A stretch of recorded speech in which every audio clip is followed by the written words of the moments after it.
कॅन्सरमुळे fistula होतो का? असं खूप रेअर आहे, तसं आपल्याला रुटीनली बघायला भेटत नाही. त्यामुळे फिस्टुला असेल तर कॅन्सर आहे का असं म्हणणं सुद्धा देखील चुकीचं राहतं.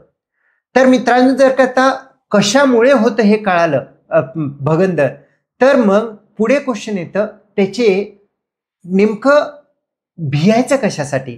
भगंदरला इतकं भीतो. पाईल्स असेल तर आपण भीत नाही, कारण थोडाफार ब्लिडिंग होतं, गोळ्या औषध घेतलं तर थांबल, 10% पेशंटमध्ये सर्जरी केलं तर निघून जाईल. फिशर असेल तर आपण भीत नाही, कारण त्याच्यामध्ये 2-3 दिवस जर का गोळ्या औषध घेतलं तर बरं होईल, त्यानंतर काही राहणार नाही. पण भगंदरमध्ये भियायचं का? भगंदरमध्ये हा भगंदर जो आहे, आपली स्नायू असते, ही स्नायू जो आहे आपलं मोशनचं कंट्रोल करते. म्हणजे मोशन कधी आता जर का आता मी इथं बसलेलं आहे, मला जर का आता मोशन आलेलं आहे, म्हणजे मल एक्सक्रीट करायचं आहे, विष्ठा एक्सक्रीट करायचं आहे, जर असेल तर आपल्या आजूबाजूच्या सगळ्यांमध्ये आपण जसं जनावर म्हणतो किंवा ॲनिमल म्हणतो, प्राणी म्हणतो, तसं आपण कुठेही विष्ठा एक्सक्रीट करतो का? असं नाही. एक माणूस म्हणून आपणाला एक जबाबदारी आहे, सोशल रेस्पॉन्सिबिलिटी आहे.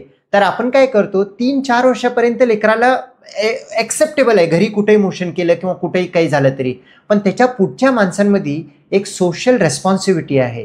तर आपण काय करतो, मोशन आलं कंट्रोल करतो, कंट्रोल करून जाऊन काही वेळाच्या नंतर सोशल एक्सेप्टेबल प्लेस म्हणजे त्या घरामध्ये किंवा त्या घराच्या आजूबाजूला त्या ऑफिसमध्ये असलेल्या टॉयलेटला आपण ॲक्सेस घेतो, तिथं टॉयलेटमध्ये जाऊन मोशन एक्सक्रीट करतो, किंवा आपल्या खेड्यापाड्यामध्ये बाहेर जाऊन आपण मोशन एक्सक्रीट करतो, मोशन आपण विसर्जन करतो. तर हे जो काही घडला तो तिथं स्नायू आहे. मोशन आल्यानंतर तो स्नायू टाईट होतो.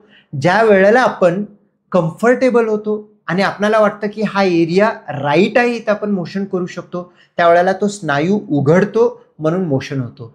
पण हा भगंदर त्या स्नायूच्या मधून गेलेला आहे आणि त्याला सर्जरी करण्याचं जर का आपण विचार करायला गेलं, स्नायूला धक्का बसला तर मोशन कंट्रोल जाण्याची सगळ्यात जास्त भीती पेशंटला पण आहे आणि ऑपरेट करणाऱ्या सर्जनला पण आहे.